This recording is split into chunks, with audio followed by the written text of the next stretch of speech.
Welcome to Triumph and Disaster, a show dedicated to manly creativity and culture. Brought to you by your host, Cameron McHarg.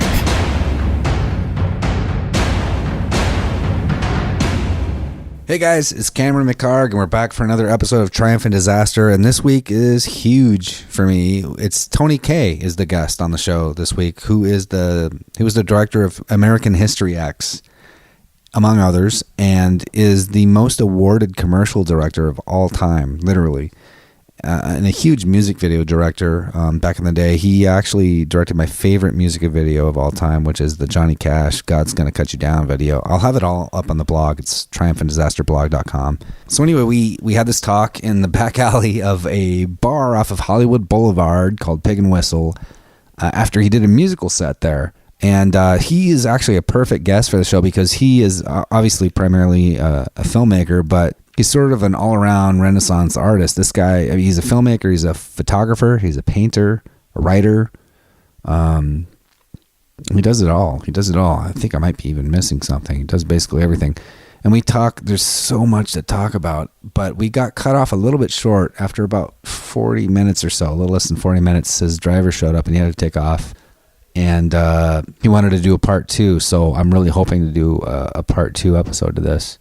And I dropped kind of a funny bomb on, this is sort of a spoiler, I guess, but, when I first got here, I was an actor. I was doing a lot of theater and stuff in Seattle. I moved down here to try to get things rolling in Los Angeles, and, I'd been here maybe like a month, and I got a job as an extra, which, it was just a job, but, I thought it was pretty cool, and it was on some movie called American History X. No idea what that was. I knew the actors that were in it, and I thought that was kind of exciting, but, I didn't really know what it was. And I showed up there, and after not long, maybe that first day, I think, I was sort of chosen to be like Edward Furlong's high school buddy, basically. So, it was like a glorified extra job, but I was in the movie, I was with him constantly in all these scenes and close-ups, and, it was a big deal to me. It was pretty cool. And the way that Tony Kaye worked was, and we talked about it a little bit, was really fascinating to me. He was a really sort of organic director. He really kind of went with the flow and was really capturing life as it is. It was very, it was fascinating. He talks a little bit about Marlon Brando. I wish we could have talked more about it, but it's that sort of way of working, but directing instead of acting, which, if you listen, you'll kind of get an idea what I'm talking about. By the way, he is the only guy who, Marlon Brando in his later years actually did acting classes in his house in Mulholland Drive for guys like him and like Leonardo DiCaprio and others, these small little classes that were actually recorded by Tony Kaye. And he has some interviews and classes, and they're not out anywhere. They're kind of secret. I'm not sure. We didn't get a chance to talk about it. I don't know if they ever will be released or not, but I find that fascinating. And so much about this is fascinating. There's just so many things to talk about, and I really hope we can get a part two. But here's part one of Triumph and Disaster with Tony Kaye. Hope you guys enjoy. Because this is super casual. Yeah. All right, so Tony Kaye, we're in basically in the movie, right? And now the end is near, and as I face the final curtain, my friends, I'll make it clear. I'll state my case, of which I'm certain. Sorry, go on. No, that's fine. We have to, just so everybody knows, Tony was actually just singing, playing a guitar and singing a little bit. Actually, you know what? Speaking of that, so you're a perfect actor. You're a perfect actor. There might be some people that aren't aware of this. You want to talk about what it is I do. what is it? Yeah. Well, somebody asked me that question yesterday because I was sitting in this tiny little desk in the back of a massive space called Jaunt, which is a virtual reality company that I've just been working for. And there was a director came in with an EP, an executive producer, and she wanted me to tell the director, younger director, that there were some compositors at Jaunt that were very good at doing visual effects. And she came to me with this bloke. I thought I was just going to talk about them, and then she said, can you explain to this chap who you you are? Do you know this bloke? The director says, no, I don't know who you are. This younger bloke. And so I thought, the fuck is this all about? I'm sitting at this little desk lost in this big room with my bag. Because, these days you travel around. I don't have a car, I don't drive, and I don't have drivers. I used to have drivers in a car, but now it's the Uber world, which is much better, I have to say. Anyway, so I explained to this guy that I am the... this is going to sound terribly immodest and arrogant of me, and... yeah, we are right in the middle of Hollywood. Anyway, my name is Tony Kaye. It was Anthony Kaye. When I went to school, I was Anthony Kaye. And one day I was in I grew up in London, yeah. One day I was in my school and called Anthony Kaye with a TH. And people in the background are not clapping for me. And anyway, it was a French lesson. And the teacher threw in those days there were no smart boards. I wish people would do their own material. Anyway, there was no such thing as smart boards, and the teacher threw a blackboard eraser at me, and it exploded on my desk in a massive cloud of chalk. I coughed and spluttered and choked nearly. And he screamed at me and he said, Kay, unless you make a living staring at people, you are going to be a complete failure in your life. I was about 12 when that happened. What? Yeah, it was like, 10 years ago. No. Yeah, I don't know what grade it is because it's different in England. But anyway, I've proven him wrong or right, or I've proven him right or maybe the penny dropped at that moment. Because that's what I do for a living. I stare at people for a living. I look through a camera of various sorts and I stare at people. This is exactly what he told me I would end up doing, or he told me that that's what I had to do, otherwise I would fail. So I stare at people for a living and I tell them to say it again or say it a bit quicker or not say it slow or anyway, whatever the fuck I tell them. So I'm a director and I started my career in directing, making TV commercials, and I'm the most awarded British television commercials director of all time. Much more, more awards than Ridley Scott and Tony Scott and Alan Parker and Adrian Lyne and all these people put together actually. And I'm a 6-time Grammy-nominated music video director with 1 win for a Johnny Cash video. And I have made 3 movies. One was a documentary called Lake of Fire, which is my best work of all. And that was cited by New York Time Out about 2 months ago as the 20th best documentary film of all time. And the 2 other movies I've made were American History X, which is also highly regarded. I got into a bit of a fight when I made that, and I've been in Hollywood jail and Madison Avenue jail and Germany jail and London Soho jail and all the other advertising communities all over the world that have really prevented me from doing a great deal of work. Although now I'm out of jail and I'm doing very well. I just completed a documentary series for Paul McCartney, virtual reality, and the advertising thing's coming back. I got a movie on the go with Evan Ross, Terrence Howard, Peter Dinklage, Socko, and everything is. And I got a couple of TV series that are about to happen. So things are really, yeah. Everything is. And I'm an amateur. I'm an amateur painter, and there's a number of people that want to do shows of my paintings now. So hey, things are. I've never really not been busy because I've always been busy, but mostly in my own imagination. Except this is real. I really know this is not just my imagination. No, it's quite real and things are going good. And hey, Cameron's here doing an interview with me on the steps of the Staples Centre. We're at the I just played the Staples Centre to a crowd of several thousand unemployed people. No, but anyway. Yeah, so that's where we are. Yeah, and I've just done a show at the Pig and Whistle, which is a wonderful little bar. In all seriousness, some very talented young singers, songwriters on the show, which I have I have Gate Crashed, and I just played 3 of my songs and told a story about Muhammad Ali. So a minute's silence here, or maybe not, as the case may be.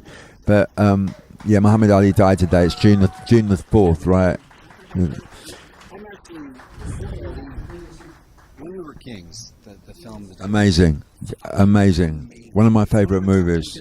I would say that, yeah, totally. Yeah, amazing. Totally amazing film. Yeah. Anyway, yeah. So just the whole thing is, I've never seen a story of facing fear and courage quite as strong as that, and it was real. It was real. That was fucking amazing. You met him. I met Muhammad Ali. Yeah, I met him. I was a lifelong fan and devotee, and he basically outside of the Beatles, he's been my. It's unbelievable. And that little story that I told, a story just before, basically I shot Muhammad in a commercial for an insurance company back in 2000. And I went to his house in Chicago. I was talking to him the day before, and I was going through a bit of a fitness craze at the time. And I asked him if I could borrow his gym before the shoot. And he said, sure. And he said, what time do you want to get here? So I said, 4 a.m. And he looked at me and he said, okay. And he gave me the keys to the gym and the code number to get in through the gate. And I left the hotel in Chicago at 3 a.m. that morning, got to his house just before 4, punched the code in, got through the gate, and I was about to put the keys in and open the door to his gym. And in his house, which is just adjacent, the curtains just pulled back a bit, and out peeked this face of Muhammad Ali. And then the curtains closed, and that was that. And, it was just incredible to me that he woke up, he'd gotten up, in his challenged life at that point. He'd gotten up at 4 a.m. in the morning to see if I really did get there, if I was a man of my word, I guess, to see if I got there, see if I was the real deal, yeah. And it was just incredible to me. That shows you what unbelievable discipline, yeah. Astonishing. Amazing. Right, amazing. And he didn't mention it when he came into this, never said a word about it. It makes it better. I didn't say anything either. Yeah, so. Yeah, we just did our work, and that was that. I don't think it meant it. I just think I don't know. Maybe he was terrific in the morning. It wasn't. Yeah, it was for himself. He was a very curious man, which is what, I guess to do well, the more you have to be curious about life. To want to pull back the curtains on life, you've got to be curious. I had a number of years of friendship with Marlon Brando, actually. Also an incredibly curious and a genius of a man. I went to visit 3 or 4 times a week and sat there and talked. And on one occasion I took 2 video cameras with, and we shot each other in the conversation. And actually now I'm doing this film, a docudrama called Humpty, Dumpty, that Viceland are producing, and Spike Jones is an executive producer of. And it's basically all about my fight over the edit of American History X and the years that followed that, I did, yeah. I just, at the time, I was very annoyed, and I was thinking, they asked me if, I told them I wanted to take my name off the film, and they said, they called my bluff. Thank God they wouldn't let me, but, and I said, and I just tried to think of the most stupid name I could think of, to give them, and Humpty Dumpty was what came to mind,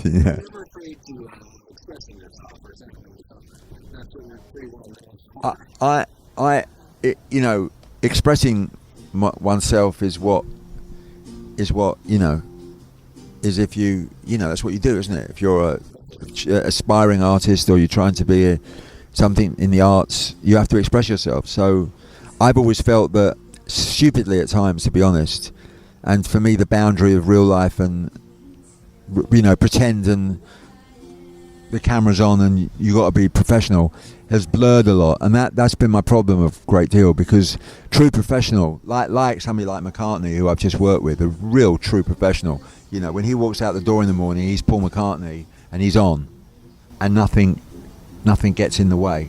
He's on and he's Paul McCartney. the stage presence, and you won't break through that, you know.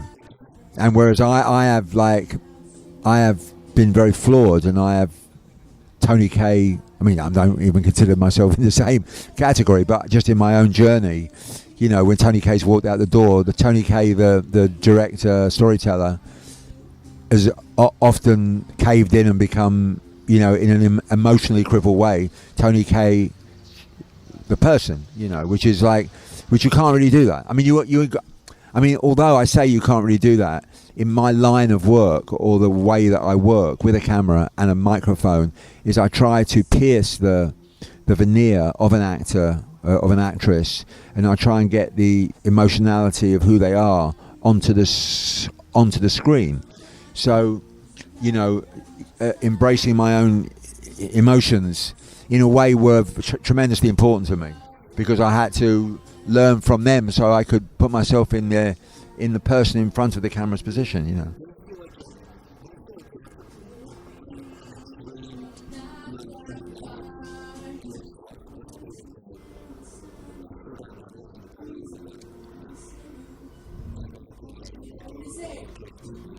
Well, sorry, what's that? Level of self-knowledge, self-awareness, like someone like Marlon Brando. Yeah. I'd love to talk about that for a second. Yeah, why don't we just talk the rest of the time about him? Okay.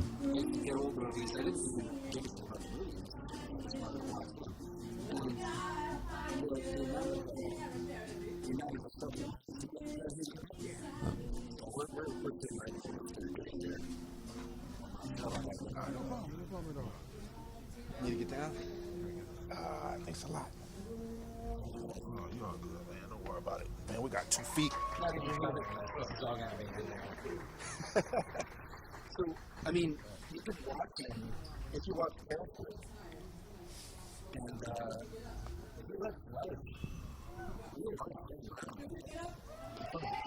Yeah, Brando had the same problem. Again, I don't want to include myself in the same sentence as Marlon Brando, but in terms of achievement, but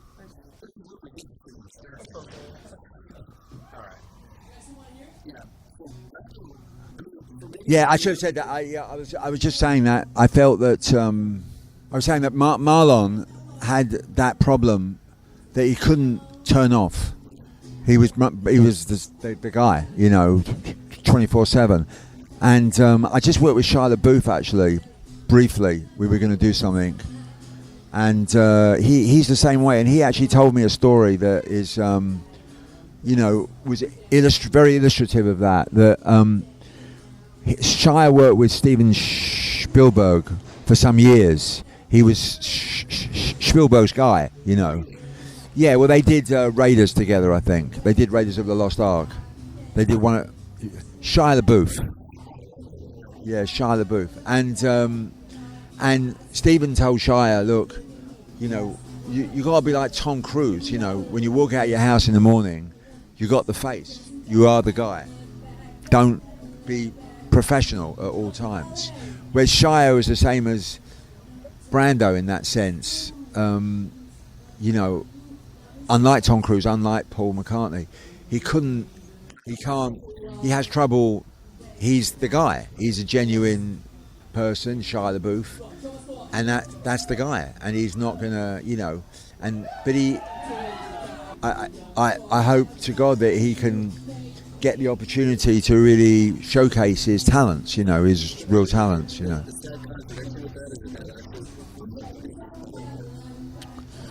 Well, I don't necessarily know. No, I don't think there's a right or a wrong way in doing it, because I think it's like in sports, you know, sports science. When you get an athlete, as athletes get better and better, faster and faster, more skill, there is a sort of there's less and less emotional intelligence in that. There's a will to win, but there's also a very severe boundary of once you're in the zone, just stay in the zone, you know, and keep within that. And I think that's a case. You know, a lot of actors have a lot of trouble coming back to who they are after the role. Sometimes a difficult path, you know. Anyway, but I mean, yeah, it's an interesting topic, I think. What if you, what are some things that stuck with you? Like I was just a little more. What are some things that happened that you can today? With Marlon? I don't know really. I mean, I always wanted to work with him, being this kind of lowly sort of British commercials director coming to Hollywood, the big wide Hollywood in those days. It's not so much like that anymore, but coming to Hollywood, you know, the movie industry, expressing yourself. And to me, Brando was the guy. Of course, Brando, Hollywood had way turned its back on him because he was a bohemian, you know, the first bohemian. You know, he didn't give a shit. And, turning up on the set of Apocalypse Now, not knowing his lines, with 4 native women from wherever they were from. And he, you know, Francis Ford Coppola not knowing what to do. What do I do? Shut down the shoot or just let him fucking riff the whole thing? Okay, let's riff it. Was his only choice. And to a certain extent it worked, but to a certain extent it didn't work, because had Marlon have learnt his lines and they covered those lines and they did the riffing as well, which they could have done, it would have been a much more, I think, thorough. But I mean, hey, the fuck, it's Apocalypse Now, and it was an amazing movie, and hey, what more the fuck do you want? So I'm talking shit, you know, I understand. Yeah. So I'm trying to, you know, please God, I get the opportunity to have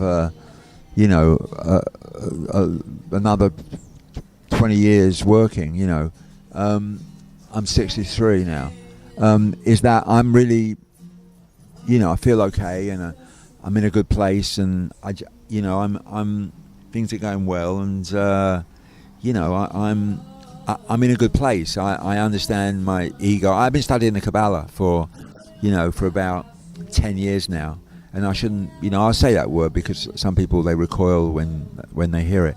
But it's really been an incredible benefit to me and taught me a lot about, you know, my own demons and what gets in the way of what I can do and what I can say and what I can give. I mean, my inner, the good side of my inner self has always said, look, you know, you've been given this gift and a blessing to be born, and now you're saying this stuff, and you're whatever it is you're saying, you know, you can express yourself within it and give as much back to mankind as you can, so that people can learn from that. And so I think, you know, from here on in, I hope to do some really good work, you know. Well, I don't think I have. You know, in movies I can offer a lot more. Television now is an amazing outlet. I mean, I was just saying about Hollywood being Hollywood. Hollywood is no longer Hollywood anymore. Hollywood is just a place on the map. You know, America is America, and it's fantastic, and I wouldn't choose to live anywhere else. But with the advent of the internet and Facebook and that came from America. Mark Zuckerberg is an American. So and Steve Jobs was an American. So it's all come from America. But what they've done is they've made the world a global village now, and you know, so people can, you know, you get your YouTube channel, and you can be anywhere. You can be in India at the top of a mountain. It doesn't really matter. The one thing actually that in Humpty Dumpty, this film I'm doing with Viceland, with Spike and everything, is that after American History X, when I was just working with the mini DV, you know, digital videotape with a little mini DV camera, a Sony mini DV camera. I used to talk to the camera and flip the monitor around so I could frame myself, and that was in 2000. So that was before the selfie. So I feel in a way that I was kind of like a little bit ahead of the curve there, you know. And so the movie will have this kind of you know. Well, what we're going to do is we're going to be bouncing back from now to then. So it's modern, ancient, modern, ancient, modern, ancient. So it's going to be an interesting, Humpty Dumpty in itself is going to be an interesting educationist piece for storytellers and for young directors starting out their careers and all that kind of stuff. So it's going to be good. Humpty Dumpty.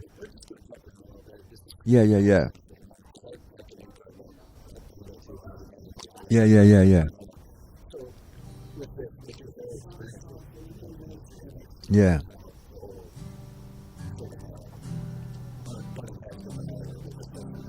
Yeah.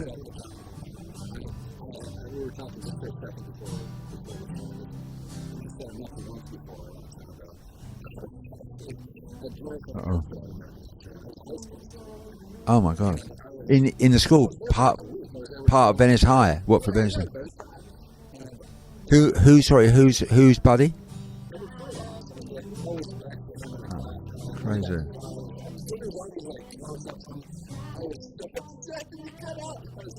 Sorry about that. Unbelievable. That's scary. Wow. That's amazing. So you should be in Humpty Dumpty. Oh, you got to be in. You are in it, Humpty Dumpty. You're in it now. So keep me. Well, I know you're on Facebook now. So we can use some of this sound on Facebook and we can shoot some more. You're in it. You're in it now. You're in. You're in it. You're in Humpty Dumpty. No. You can be in it. You can be in it. Time out, guys.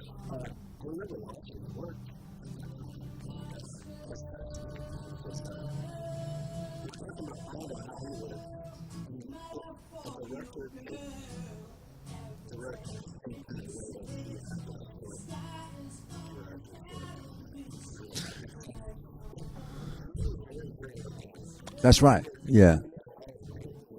Yeah.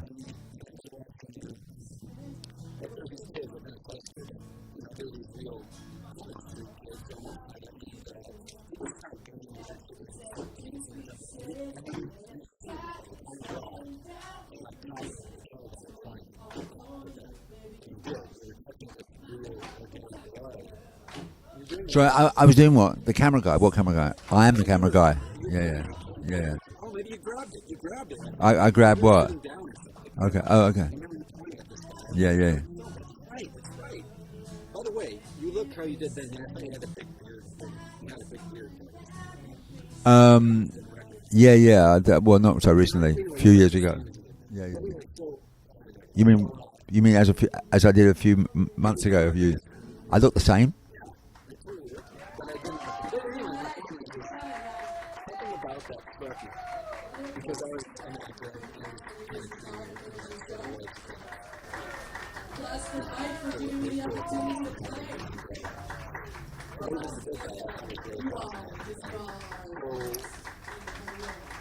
I was thinking that I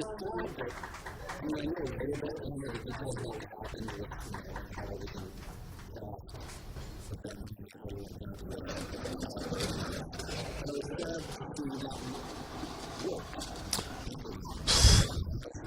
Yeah, I mean that was me. It was only my fault. That was my choice. I had a lot of opportunities that presented themselves to me actually, even after what happened there. But I didn't really know. I never saw what was going on. It never occurred to me. I was expecting, when I was to do a movie, a man would show up in a room with a flaming pie, You know what I mean? There you go. And it was I was wandering around waiting for someone to turn up with a flaming pie, and then which actually was what American History X was. It was a man walked in with a flaming pie. And they said, will you do this? And I kept going in for discussions about it. And I didn't want to do it, for a long time, no. And in the end, I decided that I would do it. And that's how it happened. And I just thought everything was like that. Somebody comes in, they say, there's the pie, sign there's $12 million. Go off and make the movie. This bloke wants to be in it. Everyone wants him to be in their movie. His name's Edward Norton. And then I thought I really thought that was how it happened. So I was waiting for the next one to happen like that, but it doesn't always happen like that. That's kind of like a studio film. So there was all these other opportunities that came to me after American History X that I didn't realise were even opportunities. So I could have worked, but I didn't. It's not that I just... And also, I turned a lot of stuff away at the time, I think, because I found with American History X, although it was a good movie, I found that I didn't have the skill, which I still don't actually, to a certain extent. I don't have almost the political skill to navigate through the sea, you know. Well, if somebody kind of. I mean, although I'm better now, but it's like if someone parts the sea for me and I can walk through, all of my best work has been done like that. There's been people there that have kept everybody else out the way. Because, you know, in a filmmaking process, whatever it is, everybody wants to take over. Even the person on craft service, they want to take over. And they chat and they talk and they do their little maneuvers. And sometimes the person on craft service does take over the film. In fact, I believe that, which I won't say this, I believe one of the heads of one of the studios used to be on craft service. Which is the truth. It's the absolute truth. That's a fact.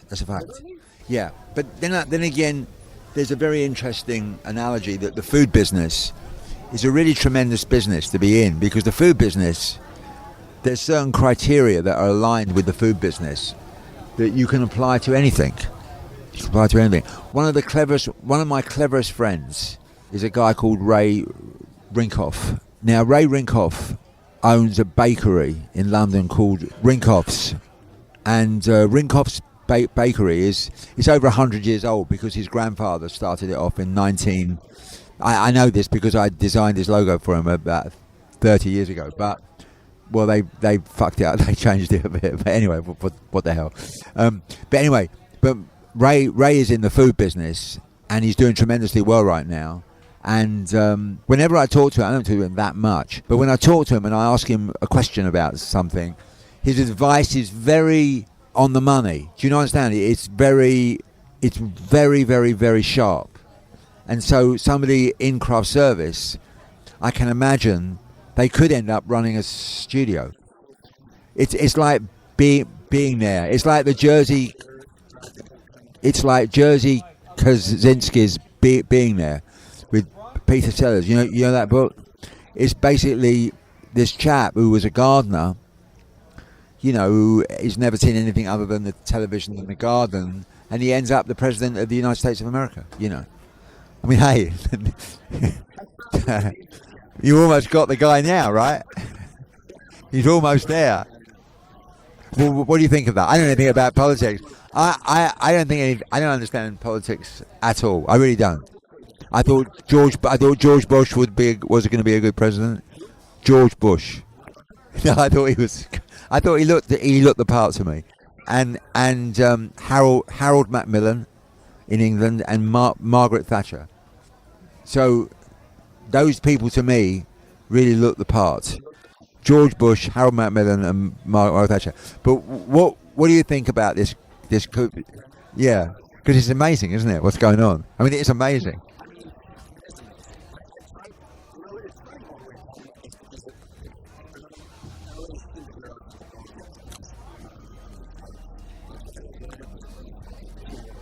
Yeah.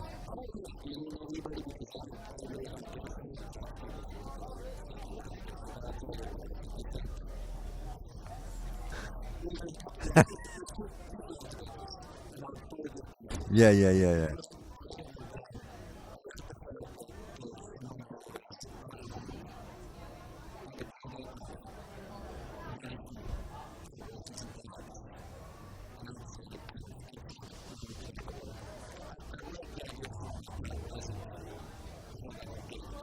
Yeah.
Hold on.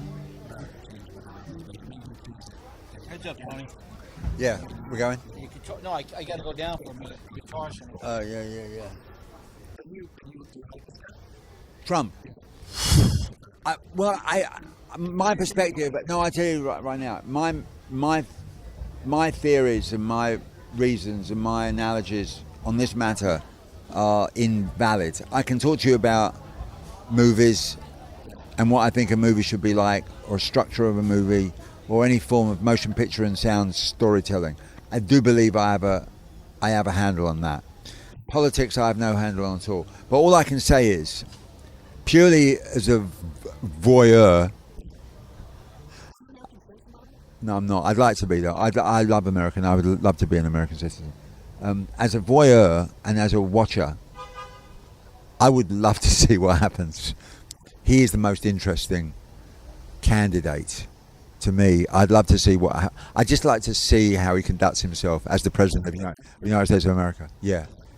Purely as but that is not the reason, So, but maybe Hillary might be the best because of the people around her, and Clinton, Bill Clinton, who at the time I think I thought Ross Perot was more interesting, but Clinton, I think Clinton did an amazing job, and Gore could so easily have just kept it going had he embraced Clinton, but I think he sort of walked away from him wanting to be his own guy, and which cost him Or what? Yeah. You mean that he was cheated out of it? I mean, because of the recounts.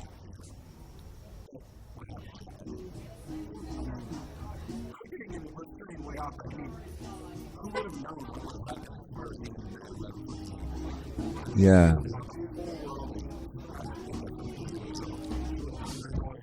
Yeah.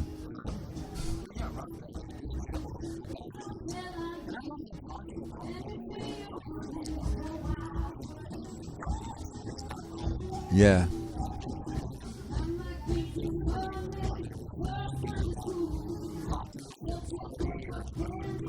Yeah. Yeah. Yeah. Yeah.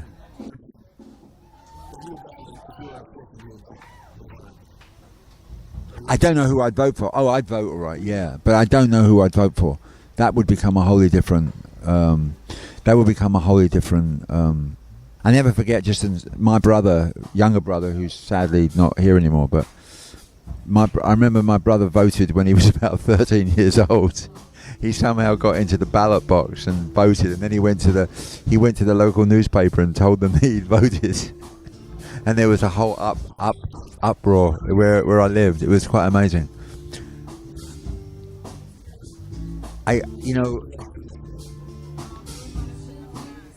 Oh, in that case, this is definitely the way. Can I help you?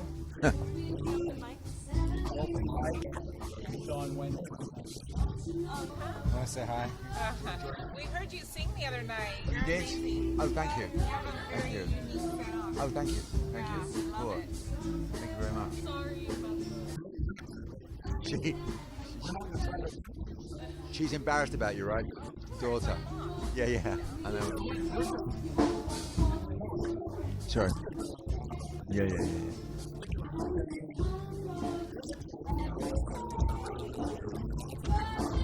What?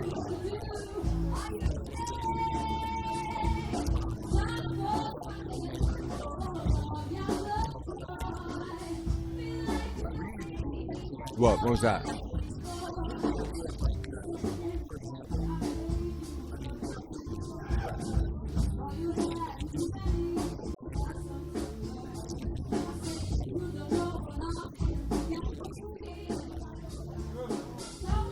I wouldn't say I do it well. I do it, but I'll do it.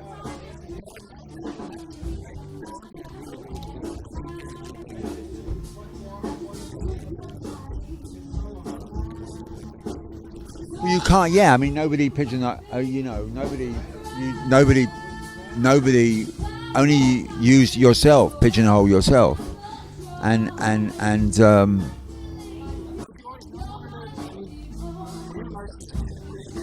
I went to art school.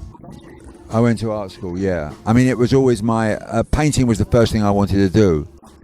Yeah, and I wanted to be a soccer player. That was the first thing I wanted to do. But I wanted to be a soccer player. Maybe I soon. That didn't take me long to realize that I maybe was not gonna fly. But I try not to because I get too sucked up in it and I get carried away, and then I have a team I start following, and I just forget about other things. Yeah, so I try not to go there. Yeah, we're done. Let's go. We're done. We'll talk again. I'll talk again with you. It was amazing. And Humpty Dumpty, you're in. Consider yourself in. Yeah. Cool. Thanks, man. That was fantastic. Yeah. So that was Tony Kaye, you guys. I hope you enjoyed it as much as I did. And if you did, it would seriously be helpful. I say this every week, but it would be really helpful if you can just go to Triumph and Disaster on iTunes and just leave even just like a 1-line rating and review, because Apple actually, they go by comments to sort of promote shows there, and it will just help us get bigger and better and keep going. I loved this episode, and I'm really looking forward to doing a part 2 to this. So subscribe, share. Thanks for listening to Triumph and Disaster. We'll see you next time.